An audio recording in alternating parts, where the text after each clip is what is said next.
हरे कृष्णा. सर्वांना दंडवत प्रणाम. आपल्या गीतामृत मालिकेमध्ये सर्वांचं सहर्ष स्वागत. आज आपण अध्याय क्रमांक 13 भगवद्गीता जशी आहे तशी क्षेत्र क्षेत्रज्ञ विभाग योग यामधील 22वा श्लोक पाहणार आहोत. तर आपण प्रार्थनेने सुरुवात करू. ओम ज्ञानतिमिरान्धस्य ज्ञानाञ्जनशलाकया चक्षुरुन्मिलितं येन तस्मै श्रीगुरुवे नमः. नमो विष्णुपादाय कृष्णप्रेष्ठाय भूतले श्रीमते भक्तिवेदान्त स्वामिन् इति नामिने. नमस्ते सारस्वते देवे गौरवाणी प्रचारिणे निर्विशेष शून्यवादी पाश्चातदेशतारिणे. वाञ्छाकल्पतरुभ्यश्च कृपा सिन्धुभ्य एव च पतितानां पावनेभ्यो वैष्णवेभ्यो नमो नमः. जय श्री कृष्ण चैतन्य प्रभु नित्यानंद श्री अद्वैत गदाधर श्रीवासादि गौर भक्तवृंद. हरे कृष्णा कृष्णा कृष्णा हरे हरे, हरे राम राम राम हरे हरे. हरे कृष्णा. भगवद्गीता जशी आहे तशी क्षेत्र क्षेत्रज्ञ विभाग योग श्लोक क्रमांक 22. पुरुषः प्रकृतिस्थो हि भुङ्क्ते प्रकृतिजान् गुणान् कारणं गुणसंगोऽस्य सत्सद्यो योनिजन्मसु. याप्रमाणे जीवात्मा प्रकृतीच्या त्रिगुणांचा भोग करीत भौतिक प्रकृतीमध्ये जीवन व्यतीत करतो. भौतिक प्रकृतीशी संग केल्यामुळे असे घडते. याप्रमाणे त्याला विविध योनींमध्ये बरे वाईट प्राप्त होते. श्रील प्रभुपाद यांच्याद्वारे तात्पर्य आपण पाहूया आणि त्याद्वारे या श्लोकाचा अर्थ समजून घेण्याचा प्रयत्न करूया. जीव एका देहातून दुसऱ्या देहामध्ये कशा प्रकारे स्थानांतर करतो हे जाणून घेण्यासाठी हा श्लोक अत्यंत महत्वपूर्ण आहे. दुसऱ्या अध्यायामध्ये वर्णन करण्यात आले आहे की ज्याप्रमाणे मनुष्य वस्त्रे बदलतो त्याप्रमाणे जीव एका देहातून दुसऱ्या देहामध्ये स्थित्यंतर करतो. भौतिक जीवनातील आसक्तीमुळे याप्रमाणे वस्त्र परिवर्तन करावे लागते. जोपर्यंत तो या अनित्य जगताने मोहित झालेला असतो तोपर्यंत त्याला एका देहामधून दुसऱ्या देहामध्ये स्थित्यंतर करावेच लागते. भौतिक प्रकृतीवर प्रभुत्व गाजवण्याच्या आपल्या इच्छेमुळे त्याला अशा अनिष्ट परिस्थितीत राहावे लागते. भौतिक इच्छांच्या प्रभावामुळे जीवाला कधी कधी देवता, मनुष्य, पशु, पक्षी, कीटक, जलचर, संत व्यक्ती तर कधी ढेकणाचा जन्म मिळतो. हेच सुरूच असते आणि सर्वच बाबतीत जीवाला वाटते की आपण परिस्थितीवर मात केली आहे, परंतु वास्तविकपणे तो या भौतिक प्रकृतीच्याच अधीन असतो. जीवाला निरनिराळ्या प्रकारचे शरीर कसे प्राप्त होते याचे वर्णन या श्लोकामध्ये करण्यात आले आहे. प्रकृतीच्या त्रिगुणांचा संग झाल्यामुळे त्याला असे देहांतर करणे भाग पडते. म्हणून मनुष्याने त्रिगुणातीत होऊन दिव्यावस्थेत स्थिर झाले पाहिजे. आपण पुढचं तात्पर्य नंतर पाहूयात. तर आता आतापर्यंतचं जे तात्पर्य वाचलं तर त्याच्या आधारे या श्लोकाचा अर्थ समजून घेण्याचा प्रयत्न करूयात. तर आपण बऱ्याचदा हिंदी, मराठी आपण मूवीज पाहिलेले आहेत, पिक्चर पाहिलेले आहेत. तर त्याच्यामध्ये एक असा सीन दाखवला जातो. म्हणजे आता एक आपण इमॅजिन करूयात की एक तुरुंग आहे आणि त्याच्यामध्ये बरेच सारे कैदी आहेत. तर त्यातल्या एका कैद्याला खूप तिथे आपण म्हणतो ना पोलिसी खाक्या असं दाखवला जातोय आणि असं आपण तो सीन पाहतोय. टीव्ही ऑन केल्यानंतर आपल्याला तो सीन दिसतो आणि आपल्या मनामध्ये असं वाटतं की अरे बापरे, हा पोलीस किती अत्याचार करतोय या माणसावरती, की अरे तो त्याचा जीव जाईल, अशा पद्धतीने आपली प्रतिक्रिया असते. किंवा अ, त्या वेदना आपण समजून घेऊ शकतो. आणि नंतर मग काही वेळानं त्याचा फ्लॅशबॅक दाखवला जातो मूवी मध्ये. असं बऱ्याचदा घडतं की एक सीन असतो आणि त्याच्यानंतर त्या गोष्टीचा फ्लॅशबॅक येतो. आणि मग आपल्याला लक्षात, म्हणजे त्याचा फ्लॅशबॅक पाहिल्यानंतर मग आपण काय पाहू शकतो, की अरे हा मनुष्य तर अतिशय चांगल्या घराण्यातला आहे.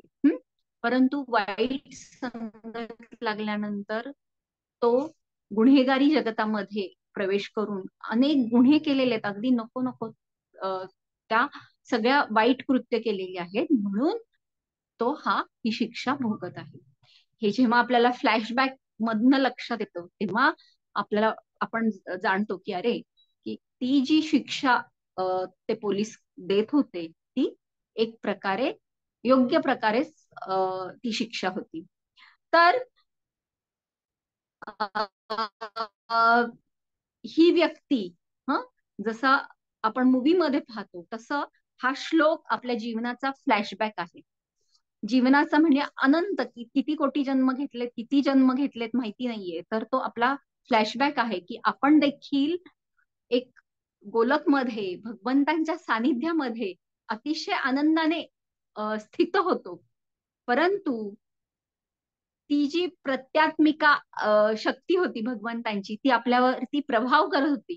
आणि जसं अग्नीच्या जवळ अग्नीची ठिणगी देखील त्या अग्नीप्रमाणेच कार्य करते, तसंच आपल्याला देखील भगवंतांप्रमाणेच सर्व ऐश्वर्य उपभोग घेता येत होते. परंतु आपल्या मनामध्ये एक काय इच्छा निर्माण झाली, की अरे, माझं आयुष्य हे भगवंतांच्याच भोवती का, हे सगळं श्रीकृष्णांचंच का. तर या सगळ्या गोष्टीचा मला एकट्याला उपभोग घ्यायचा.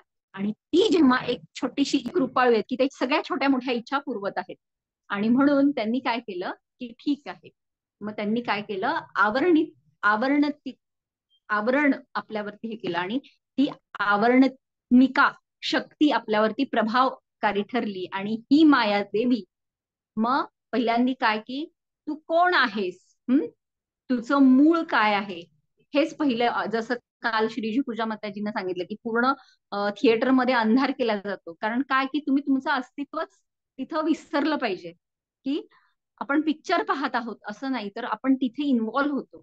तर अगदी त्याच पद्धतीने आपल्याला ते आवरण घातलं जातं. आपली खरी ओळख ही आवरित होते. आणि मग आपलं हळूहळू हळूहळू आपण आपल्या इच्छांनुसार आपण वस्त्र जशी म्हणजे आज हा ड्रेस नको, मला हाच ड्रेस घालायचा आहे, तर अशी जेव्हा आपण हे करतो, इच्छा करतो, तर त्याच पद्धतीने आपल्या इच्छांचा परिणाम म्हणून या आत्म्यावरती ह्या देहाचं वस्त्र, जसं दुसऱ्या श्लोकामध्ये सांगितलं की जसे वस्त्र आपण त्यागतो, जुनं झालं की आपण त्यागतो, तर तसंच आत्मा देखील अनेक देहांचं हे वस्त्र परिधान करतो, त्याचा काही काळानंतर त्याग करतो, परत नवीन वस्त्र धारण करतो. तर आपल्या इच्छांनुसार आपण या अनेक देहांचं 84 लक्ष योनी मध्ये जन्म घेतो, आणि ह्या 84 लक्ष देह किंवा वस्त्र आपण परिधान करत असतो.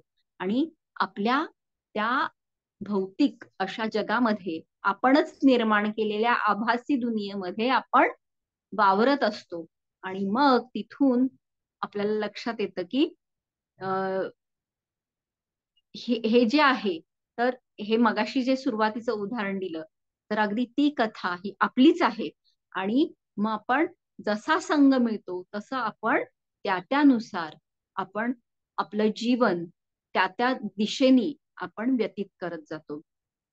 तर हा फ्लॅशबॅक जो आहे, तर आणि आपल्या इच्छा ज्या होतात, तर हा आता आपला प्रवास आहे. आणि आता आपला प्रवास कसा सुरू झाला, की एक इच्छा झाली की भगवंतांच्या पासून वेगळं होऊन मला ह्या सगळ्या भौतिक सृष्टीचा अनुभव किंवा उपभोग घ्यायचा आहे. आणि मग आपला तिथून अधःपतनाचा प्रवास सुरू झाला. आणि मग त्या प्रवासामध्ये आपल्याला अनेक आपल्या समविचारी लोकांचा संग मिळाला. आणि त्या असत संगामुळे आपण ब्रह्म ब्रह्मदेव, इंद्रदेव अशा देवतांच्या योनीमध्ये पण प्रवेश घेतला. त्याच्यानंतर परत अजून खाली आलो. नंतर सत्व संत किंवा चांगल्या सत्वगुणी व्यक्तींचा देह धारण केला. त्याच्यानंतर अजून अधःपतन झालं. मग पशु योनी, कीटक योनी, जलचर योनी अशा 84 लक्ष योनींमध्ये आपण प्रविष्ट झालो. आणि मग हे अज्ञानाचं आवरण इतकं आहे की आपण त्याच जसं तो पाळणा कसा वर खाली फिरत असतो, तसं हे आपलं जन्म मृत्यूचं चक्र. आणि परत खालच्या योनीतून वरच्या योनीत, वरच्या योनीतून परत खालच्या योनीत, अशा पद्धतीने आपण त्या चक्रामध्ये आपण फिरत आहोत. मग मग आपल्याला अशी काही एक कृपा घडली की आपण गुरूंची कृपा, भगवंतांची कृपा घडली की आपल्या जीवनामध्ये जसं त्या जेलमध्ये एखादा जेलर किंवा एखादा अधिकारी व्यक्ती येतो आणि म्हणतो की नाही, या कैद्याची सुटका करायची आहे किंवा ह्याची शिक्षा कमी करायची आहे.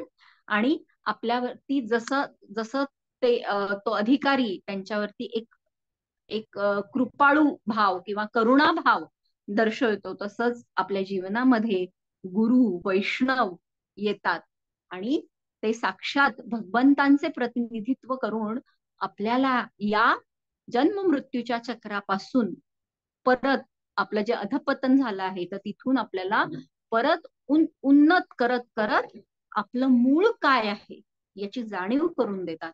आणि मग आत्ता जो आपला प्रवास सुरू आहे तो खालून वरच्या दिशेने सुरू आहे. आता खालून वरच्या दिशेने जेव्हा प्रवास सुरू होतो तेव्हा आपल्याला थोडासा प्रयत्नपूर्वक थोडस या सगळ्या गोष्टींना आपल्याला नियंत्रित करावं लागतं की मन मानेल तिकडे आपण भरकटत न जाता आपल्याला प्रत्येक ठिकाणी तिथं आपल्या शास्त्रानुसार आपल्याला जी काही किंवा गुरूंनी जी काही आज्ञा दिली आहे तर त्याचा एक लगाम आपल्याला लावावा लागतो. जसं एक पतंग जेव्हा उडत असतो तर त्याला खाली लगाम जे आपण मांजानी हे करतो ना, काय म्हणतो त्याला, ते पकडून आपण ते घट्ट करत जातो, तर तो एक प्रकारचा लगाम आहे. आणि तो लगाम आहे म्हणूनच तो पतंग एवढा उंच उडू शकतो. नाही लगाम नसता तर तो कुठंतरी एखाद्या झाडावरती विजेच्या तारेवरती जाऊन अडकून तो फाटला असता. तर अशा पद्धतीने गुरूंचं जेव्हा आपण शरण घेतो, शास्त्रांची शरण घेतो, भगवंतांच्या वाणीची जेव्हा शरण घेतो तेव्हा हा लगाम आपल्याला लागायला सुरुवात होते. आणि मग खऱ्या अर्थाने आपल्या जीवनाचं त्या पतंगाप्रमाणे उन्नत दिशेने आपला प्रवास सुरू होतो.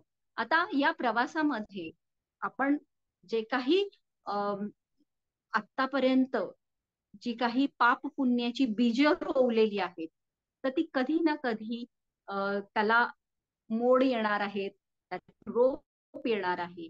आणि मग कुठल्या तरी जन्माचं जरी आपलं जीवन छान चाललं आहे तरी सुद्धा कुठल्या ना कुठल्या जन्माचं आपल्याला तो हिशोब आपल्याला चुकता करावा लागतो. आणि म्हणून सुख दुःख आपल्या जीवनामध्ये येत असतात. तर ही केवळ आपल्या म्हणजे जेव्हा आपण आपण बऱ्याचदा बातम्या पण पाहतो की एखाद्या व्यक्ती, मला वाटतं परवाच्याच एक न्यूज होती की एका नक्षलवाद्याने 7 वर्षांपूर्वी तो मार्ग सोडला. परंतु या 7 वर्षानंतर त्याचे जे काही सहकारी होते पूर्वीचे त्यांनी त्याची हत्या केली. तर आपल्या जीवनामध्ये सुद्धा जेव्हा आपण हा प्रवास आता उलट्या दिशेने किंवा उन्नत दिशेने सुरू केलेला आहे तरी सुद्धा आपल्या जीवनामधली जी काही पापकर्म आहेत तर ती आपल्याला कधी ना कधी अगदी मरणासन्न वेदना देऊ शकतात. तर एक लक्षात घेणं गरजेचं आहे की तरी सुद्धा आपण हे जाणलं पाहिजे की आपलीच कर्म आता आपल्या समोर त्या वृक्ष किंवा फलित रूपानं आलेली आहेत, परंतु आपण मार्गस्थ राहणं हे महत्वाचं राहतं. आणि गुरु, वैष्णव, भगवंत यांचा आश्रय न सोडणं हे आपण सतत सातत्यानं आपण करणं गरजेचं राहतं. तरच आपण म्हणजे थोडक्यात काय की त्या मार्गावरती आपण फक्त टिकून राहायचं आहे, हे महत्वाचं आहे.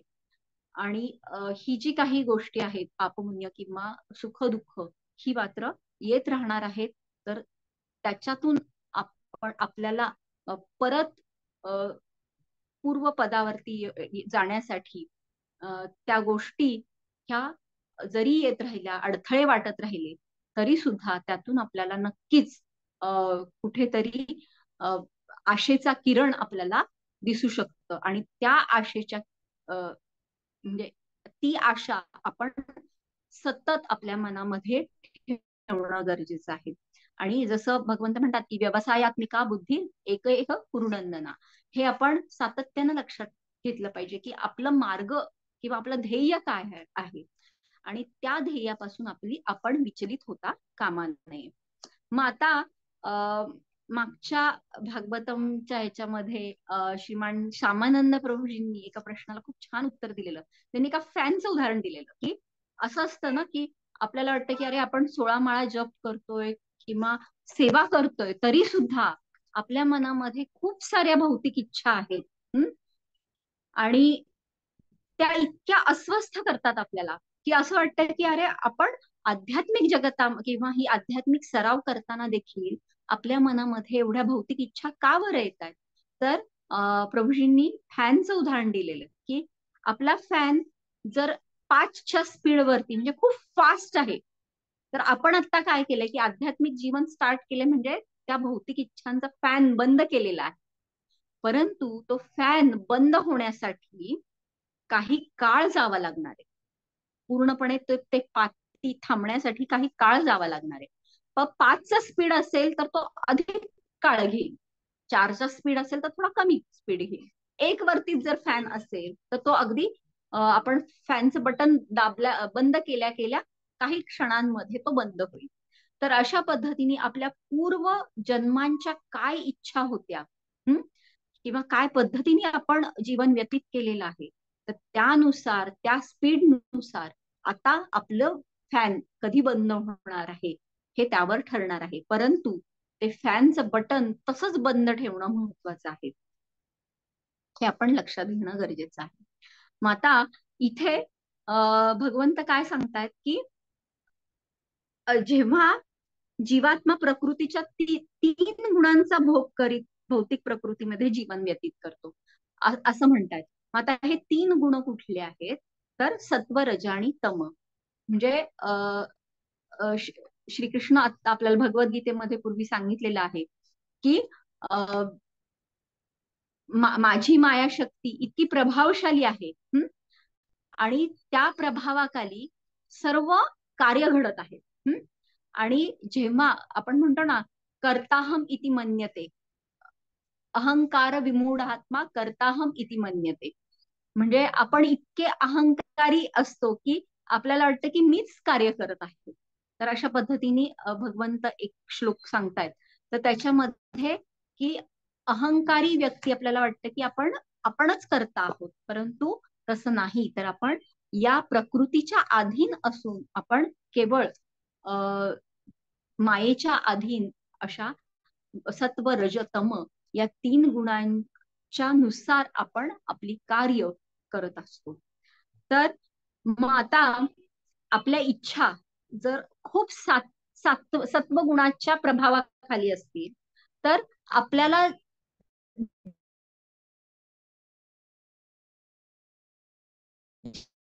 जे वस्त्र किंवा जे देह मिळणार आहे तो सात्विक अशा पद्धतीचा असेल. आपल्या इच्छांमध्ये रजोगुणाचा प्रभाव छान सगळं चांगलं जे आपण म्हणतो ना की सद्गुणी व्यक्ती म्हणजे सात्विक. रजोगुण म्हणजे काय की चंचलता, की आत्ता ही गोष्ट केली लगेच थोड्या वेळाने ती सोडली, नवीन अजून काहीतरी. म्हणजे ह्या प्रकारची जी चंचलता, मोड ऑफ पॅशन ज्याला म्हणतो, की मला सतत काहीतरी करायचं आहे, मग त्याचा उद्देश फारसं आपण विचारात घेत नाही, किंवा त्याची दिशा योग्य आहे का हे फार आपण महत्व देत नाही. तर केवळ ही गोष्ट करायची आणि तो उत्साह किंवा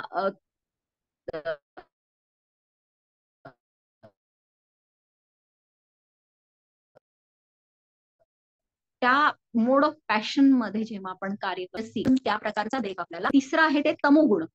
तमोगुण म्हणजे काय, की म्हणजे तुम्ही करा मी निवांत बसणार, किंवा जो आळशीपणा आहे किंवा अज्ञान आहे, मला काय हे हे ज्ञान काही जाणून घ्यायची अजिबात इच्छा नाहीये, मी माझा माझा जे काही निद्रा आहार, आहार निद्रा भयमैथून ह्या ज्या गोष्टी आहेत ते ह्याच्यामध्ये मी सुखी आहे, मला भगवद्गीता किंवा हरिनाम याच्याबद्दल जाणून घ्यायची काही इच्छा नाहीये. तर हे झालं अज्ञान आणि हा झाला तमोगुण. तर त्या पद्धतीचं आपल्याला शरीर मिळतं. त्यामुळं सत्व तर सात्विक, राजसिक आणि तामसिक अशा पद्धतीने आपण देह प्राप्त करू शकतो. आता याच्यामध्ये मग अजून काय कॉम्बिनेशन राहू शकतं, तर सत्वरज अशा दोन्ही प्रकारच्या इच्छा असतील तर मग सत्वरज मिळेल. नंतर रजतम, त्याच्यानंतर सत्वतम, त्याच्यानंतर तिन्ही एकत्र इच्छा तर सत्वरजतम. आता हे एवढंच कॉम्बिनेशन राहील का, तर नाही. तर ह्याच्यामध्ये सत्व एक भाग, राजसिक 2 भाग, तामसिक 3 भाग अशा पद्धतीने असं जर आपण त्याचं गणित मांडलं किंवा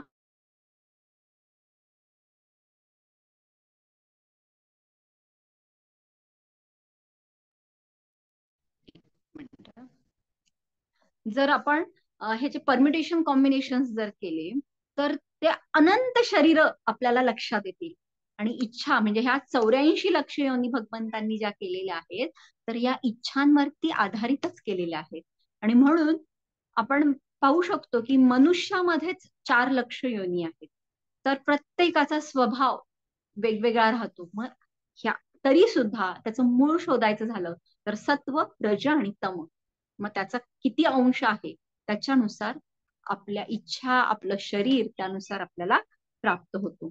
आणि ह्या असंख्य इच्छांमधनं जेव्हा आपण जातो तेव्हा जसं आपण कोळ्याचं जाळं पाहतो ना, की एखादा किडा समजा तिथे आला तर तो तिथून सुटण्याचा प्रयत्न करतो, परंतु तो अधिकाधिक त्या जाळ्यामध्ये अडकत जातो. तसं जेव्हा आपण या भौतिक प्रकृतीच्या अधीन होतो तेव्हा मग आपण त्या मोहजाल किंवा मायाजालामध्ये अधिकाधिक अडकत जातो. आणि त्याचं प्रेरणा कुठली असते, तर इच्छा, आपल्या भौतिक इच्छा जेव्हा होतात तेव्हा आपण अधिकाधिक या मायाजालेमध्ये गुंतत जातो. तर आता हे आपण भागवतम किंवा आपल्या ज्या कथा आहेत याच्यातून कशा पद्धतीने समजून घेऊ शकतो. अर्थात याच्यामध्ये म्हणजे ह्या ज्या कथा आहेत तर हे खरं तर भगवंतांनी त्या लीला केलेल्या आहेत. खरं तर हे शुद्ध भक्तांच्या जीवनामधनं आपल्याला काहीतरी ज्ञान मिळावं यासाठी त्यांनी या शुद्ध भक्तांचा खरं तर वापर केलेला आहे. याचा अर्थ त्या भक्तांची ही काहीतरी चूक झाली मोठी असं आपण समजू नये. तर त्याच्यामध्ये उदाहरण काय काय आहेत, तर आपण चित्रकेतू महाराजांचं उदाहरण पाहू शकतो.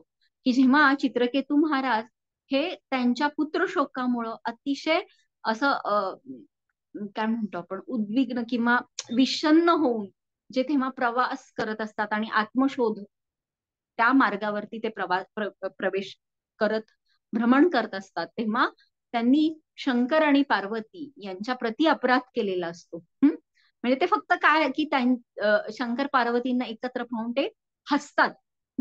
आणि म्हणजे म्हणतात की अरे शंकरजी तर वैराग्याचं प्रतिनिधित्व करतायत आणि त्यांच्यापाशी तर पार्वती देवी आहेत उपस्थित आणि समोर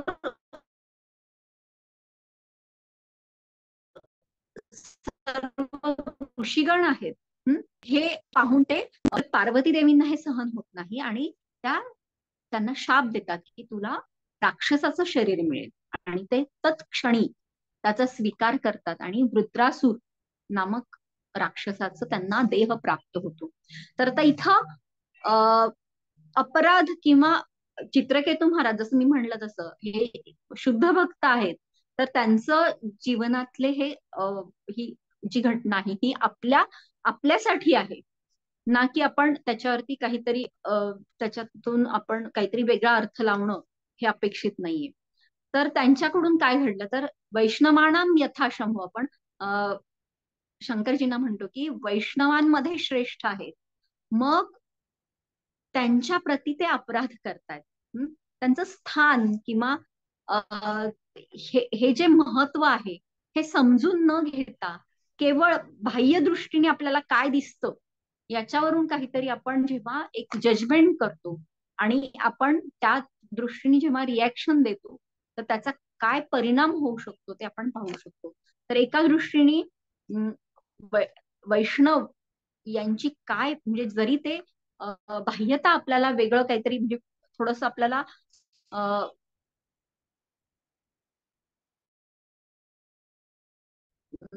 असं वाटत असेल की अरे हा आपतो, तेव्हा एक प्रकारचा हा अपराध म्हणून खर तर त्यांचं काय एका दृष्टीने पतन म्हणू शकतो आपण. तर एका असुराचा त्यांना देह प्राप्त होतोय. त्याच्यानंतर नलकुबेर आणि मणिग्रीव हे देखील जेव्हा जलक्रीडा करतायत त्यांच्या स्त्रियांबरोबर, काही सुंदर स्त्रियांबरोबर ते जलक्रीडा करत आहेत, तेव्हा प्रत्यक्ष तिथून नारद मुनी जात आहेत.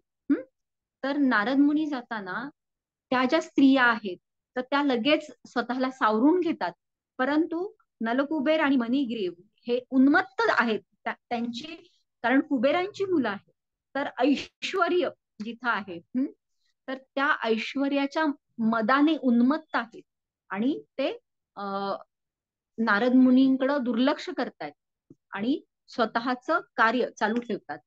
तर त्याचा परिणाम म्हणून नारद मुनी त्यांना शाप देतात की ठीक आहे, तुम्हाला पूर्ण वस्त्र परिधान करण्याची इच्छा नसेल तर तुम्ही अनेक जन्मांसाठी निर्वस्त्र अशा स्थितीमध्ये राहू शकता. आणि मग त्यांना अर्जुन वृक्षांचं शरीर प्राप्त होतं आणि ते प्रत्यक्ष भगवंतांच्या अंगणामध्ये त्यांना तो जन्म मिळतो आणि त्या अवस्थेमध्ये ते भगवंतांची खरं तर नित्य बाललीला पाहू शकतायत. आता इथे आपण लक्षात घेऊ शकतो की हा जो त्यांना शाप मिळाला, म्हणजे आपल्या जीवनामध्ये जेव्हा गुरु हे काहीतरी आपल्याला अपशब्द काही बोलतील किंवा रागवतील, तर खरं तर त्याच्यामध्ये करुणाच असते किंवा ती सुद्धा कृपाच असते.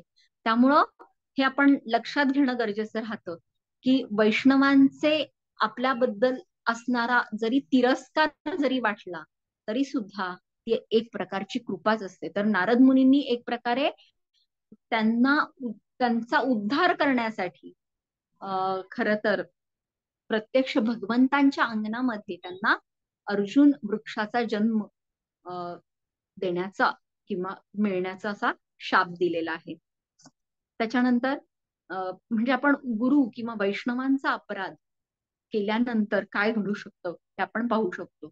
तसंच आपण आपल्या स्वतःच्याच सात्विक गुणांवरती इतके आसक्त असतो किंवा त्याचा सुद्धा आपल्याला किती अभिमान असतो, तर ती गोष्ट काय करू शकते हे आपण भरत महाराजांच्या ह्याच्यावरनं पाहू शकतो की भरत महाराज हे अतिशय तपस्वी असे राजा होते आणि सर्व राजपदाचा त्याग करून ते भगवंतांच्या शोधासाठी किंवा थोडक्यात एक आत्मज्ञानासाठी म्हणून ते जंगलामध्ये जातात आणि तपश्चर्या करतात. परंतु एक केवळ हरणाच्या पिल्लाप्रती त्यांना जी करुणा जागृत होते आणि त्या करुणेच्या पोटी ते त्या पिल्लाचा सांभाळ करतात आणि कुठेतरी त्यांना तो एक सूक्ष्म स्तरावरती अहंकार होतो की अरे या पिल्लाला खर तर मी सांभाळत आहे किंवा मी नसेन तर या पिल्लाचं काय होईल, अशी ती सतत जी चिंता होते आणि त्या चिंतेमध्येच जेव्हा ते त्या देहाच्या देहाचा त्याग करतात तेव्हा त्यांना हरणाचा वस्त्र किंवा हरणाचा देह प्राप्त होतो.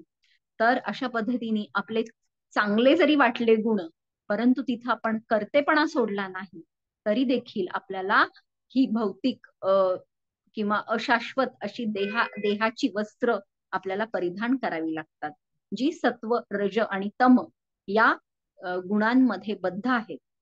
त्याच्यानंतर आपण कालच श्रीजी पूजा माताजींकडनं इंद्राचं उदाहरण ऐकलं की त्यांनी देखील गुरूंचा अपमान केलेला आहे आणि त्यांना मग एका डुकराचं शरीर प्राप्त होतं.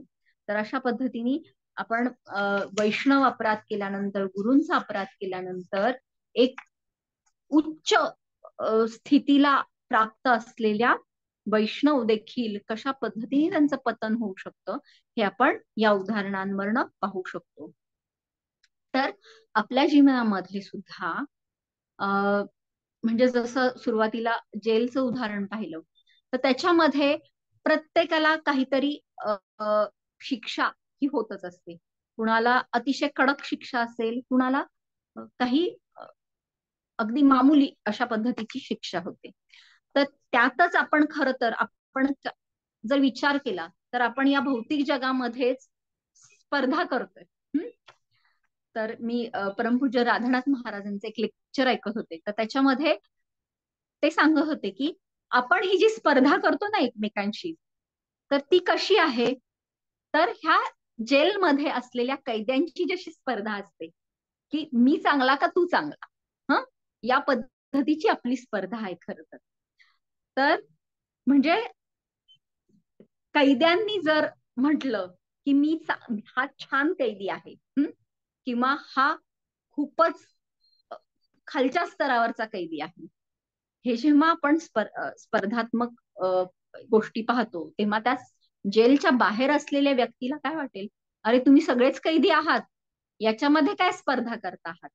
तर त्याच पद्धतीने आपण देखील दुर्गादेवींच्या या दुर्गामध्ये कैद झालेलो आहोत आणि आपण देखील अपराध केलेला आहे. आपला अपराध काय आहे की मला श्रीकृष्ण तुमची जी ही सगळ्या शक्ती आहेत, तर या शक्तींचा उपभोग घ्यायचा आहे, परंतु तिथे मला तुम्ही नको आहात. तर या शक्तींचा वापर मला माझ्यासाठी करायचा आहे. तर ही जेव्हा आपण इच्छा करतो, तर तिथूनच खरं तर आपलं अधःपतन सुरू झालेलं आहे. आणि तिथे पहिल्यांदा काय येतो, तर अहंकार येतो.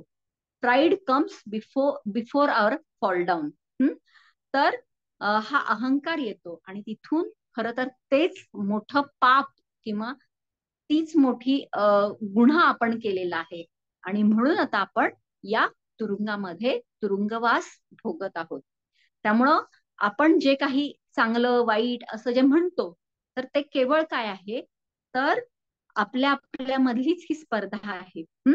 आणि खरं तर या पापाचं जे फळ आहे, तर ते आपण उपभोगत आहोत आणि पुन्हा एकदा आपण ते पाप करू नये यासाठी आपण गुरु आणि वैष्णवांचं खरं तर आपण शरण घेत आहोत. तर ही स्पर्धा आपण काय करतो आहोत की प्रत्यक्ष भगवंतांशी त्यांचे जे ऐश्वर्य आहेत, शक्ती आहे, सौंदर्य आहे, यश, संपत्ती आणि वैराग्य देखील, यांच्याशी आपण स्पर्धा केलेली आहे. तर आता आपण असुरांच्या जीवनामध्ये शिकू शकतो की शक्ती, सौंदर्य, यश, संपत्ती याच्यासाठीच तर ह्या सगळ्या जे काही असुर आहेत, तर ह्यांनी त्याच्यासाठीच तर सगळी स्पर्धा केलेली आहे. प्रत्यक्ष भगवंतांच्या विरोधात ते गेलेले आहेत. म्हणजे आपण कुंभकर्णाचं जर उदाहरण पाहिलं, तर कुंभकर्णाने काय केलं, म्हणजे किती मोठी तपश्चर्या केली. अनेक रात्र त्यांनी जागून काढली, कित्येक दिवस त्यांनी उपवास केलेला आहे. आणि कशासाठी, तर तिथे सरस्वती देवी येऊन त्यांच्या जिभेवरती काय म्हणतात की मला निद्रा हवीये. तर कशासाठी ही तपश्चर्या केली, तर निद्रेसाठी त्यांनी खरं तर ही तपश्चर्या केली. तर की जिथे सर्व जगाचं म्हणजे भान हरपून ते केवळ 6 महिने, वर्ष ते झोपेत आहेत. मग त्या काळामध्ये खायला प्यायला काहीच नाही, तर केवळ निद्रा. आणि त्याच्यासाठी काय केलं तर कित्येक वर्ष त्यांनी घालवली तपश्चर्येमध्ये, खरं तर केवळ त्या निद्रेसाठी. तर अशा पद्धतीने आपण असुरांचं जीवन पाहू शकतो की क्षुल्लक काहीतरी पाहिजे आहे आणि त्याच्यासाठी ते खूप मोठमोठ्या तपश्चर्या करतायत. तर शक्ती, सौंदर्य, यश, संपत्ती, भगवंतांशी आपण स्पर्धा जेव्हा करतो तेव्हा ही आसुरी प्रवृत्ती जागृत होताना दिसते आणि त्या पद्धतीचं फळ किंवा त्या पद्धतीचा देह आपण पाहू शकतो असुरांच्या जीवनामधनं, आणि मग त्याचा परिणाम देखील आपण पाहू शकतो. आता दुसरं, मग ठीक आहे बाबा, हे खूप काहीतरी गंभीर आहे किंवा ह्या गोष्टींचा खूप त्रास होतोय, तर मला आता इच्छाच करायची नाहीये, कसलीच इच्छा नकोय, मला काहीच नकोय. आणि मग ते झालं वैराग्य. की नेती नेती असं जे म्हणतो ना आपण, की मला हे नको, मला ते नको. तर हे नाकारणं आणि एक प्रकारचं वैराग्य धारण करणं, तर ते देखील खरं तर भगवंतांचंच ऐश्वर्य आहे. आणि परंतु आपण जेव्हा अशा पद्धतीने सगळ्या गोष्टी नाकारतो तेव्हा त्याला म्हणायचं फल्गू वैराग्य किंवा खोटं वैराग्य. आणि मग त्याच्यामध्ये देखील जेव्हा आपण खूप विरक्त होतो तर त्याचा पण आपल्याला अभिमान होतो की अरे, मी तर हे नाकारतोय, मी हे नाही स्वीकारणार. हम्म आज मी निर्जल करणार आहे. तर हे जे आहे वैराग्य, तर ह्याचा देखील जेव्हा अहंकार होतो तेव्हा महाराज म्हणतात की अहंकार, अगदी वैराग्याचा देखील अहंकार होणं किंवा आपल्या चांगल्या गोष्टींचा देखील अहंकार होणं, हे सुद्धा एक प्रकारचं खूप मोठं पाप आहे. तर अशा पद्धतीने आपण वैराग्याचा देखील भगवंतांच्या अशी स्पर्धा करणं आपलं. पुन्हा एकदा सांगते की शुद्ध भक्तांचे जीवन हे आपल्यासाठी आहे, आपल्याला शिकवण्यासाठी. तसंच दुर्वासा मुनी हे देखील खूप मोठे विरक्त असे ऋषी आहेत, परंतु ते देखील जेव्हा त्यांना अहंकार होतो की अरे, माझा कसं काय तुम्ही, माझ्या आधी कसं काय तुम्ही जल स्वीकारून एकादशीचं व्रत पारणा करता, हे जेव्हा त्यांना त्याचा राग येतो आणि त्याचा परिणाम म्हणून अमरीश महाराजांना ते अगदी मृत्यूदंड देण्या इतपत ते विचार करतात. परंतु भगवंतांचं सुदर्शन चक्र हे त्या दुर्वासा मुनींच्याच मागे लागतं. तर अशा पद्धतीने जेव्हा आपण कुठल्याही स्तरावरती अहंकार करतो तेव्हा आपण तिथून आपण पुन्हा एकदा पतन आपलं निश्चित आहे. मग थोडक्यात आपण आपलं जीवनाचं टायटॅनिक होऊ न देणं हे महत्वाचं आहे. त्यामुळे कुठल्याही स्थितीमध्ये मिथ्या अहंकारापासून आपण स्वतःचा बचाव करणं महत्वाचं राहतं. मग हे आता कशा पद्धतीने करायला पाहिजे, मग कशा पद्धतीने आपल्या इच्छा पाहिजेत, तर ते आपण पाहू शकतो.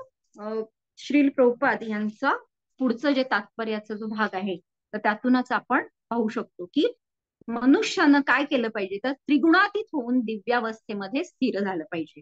यालाच कृष्ण भावना असे म्हणतात. जोपर्यंत मनुष्य कृष्ण भावनामय होत नाही तोपर्यंत त्याची भौतिक भावना त्याला एका देहातून दुसऱ्या देहामध्ये स्थानांतर करण्यास बाध्य ठरवते. कारण अनादी कालापासून त्याला भौतिक वासना असतात, तथापि त्याने आपली ही संकल्पना बदलली पाहिजे. असे परिवर्तन प्रमाणित व्यक्तीकडून श्रवण केल्यानेच शक्य होतं. या बाबतीत सर्वोत्तम उदाहरण म्हणजे अर्जुन होय. तो श्रीकृष्णांकडून भगवत विज्ञान जाणून घेत आहे. जीवाने या प्रकारे जर श्रवण केले तर भौतिक प्रकृतीवर प्रभुत्व गाजवण्याची अनादी कालापासून चालत आलेली त्याची इच्छा नष्ट होईल आणि ज्या ज्या प्रमाणात तो प्रभुत्व गाजवण्याची आपली इच्छा कमी कमी करतो त्या त्या प्रमाणात हळूहळू तो आध्यात्मिक सुखाचा आनंद घेतो. वेदांमध्ये असे म्हटले आहे की भगवंतांच्या सहवासात जसजसे त्याला ज्ञान प्राप्त होते तस तसा तो सच्चिदानंद जीवनाचा आस्वाद घेतो. मग आता आपण इथून शिकू शकतो की आपल्याला मग आता इच्छा नकोय, हे खूप मोठं अवघड गणित आहे. तर आपल्याला इच्छा नकोय तर त्या कशा हे करायच्या, टाळायच्या.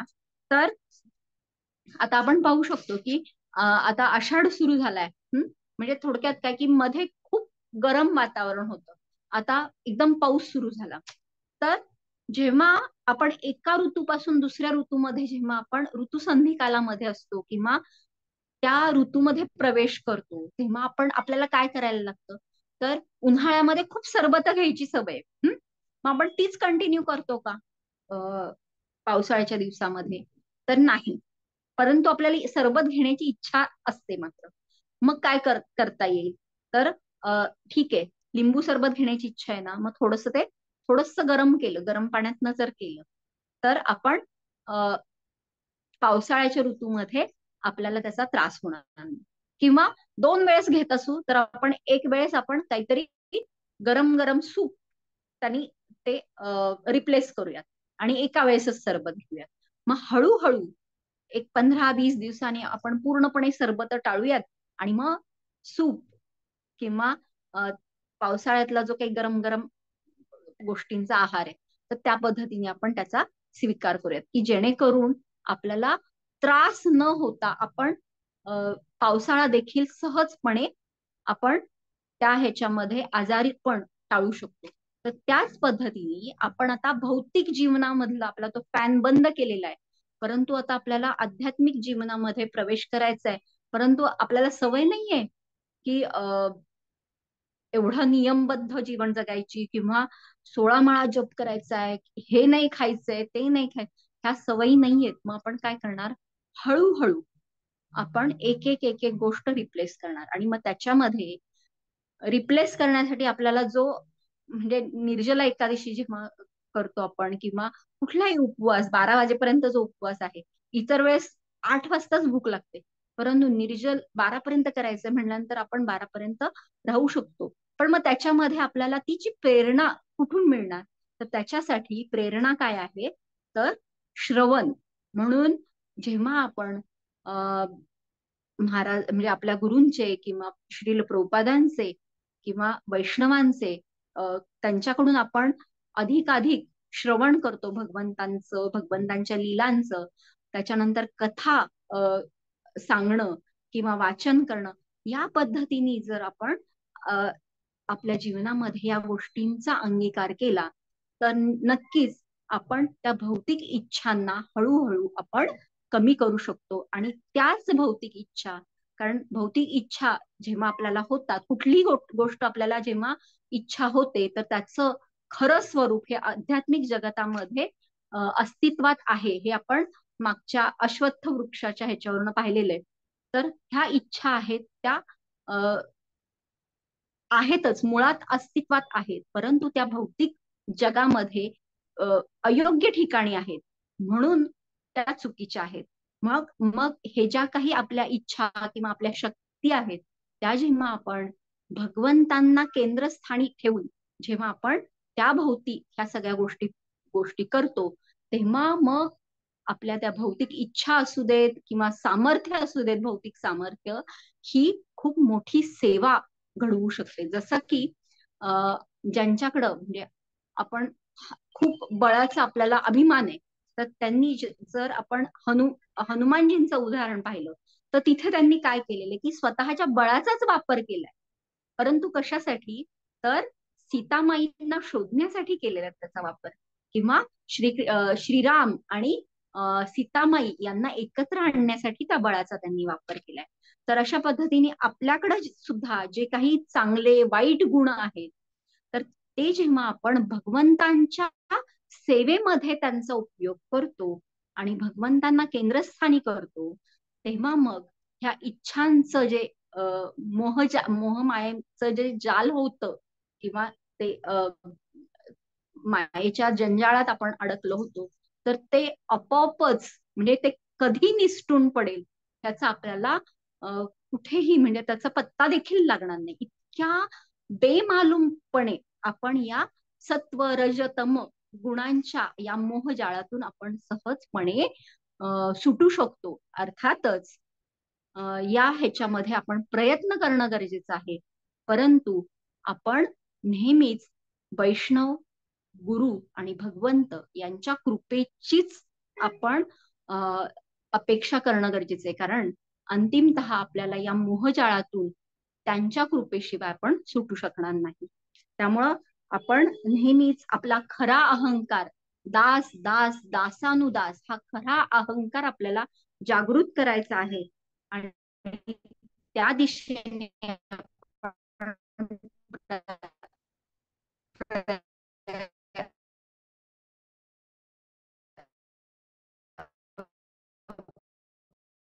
प्रयत्न राहायचं आहे.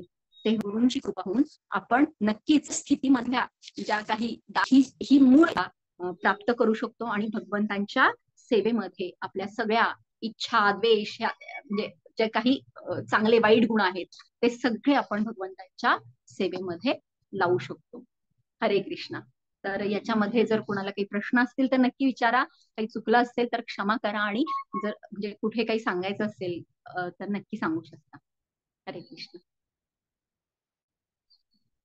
सेटिंग चेंज करते.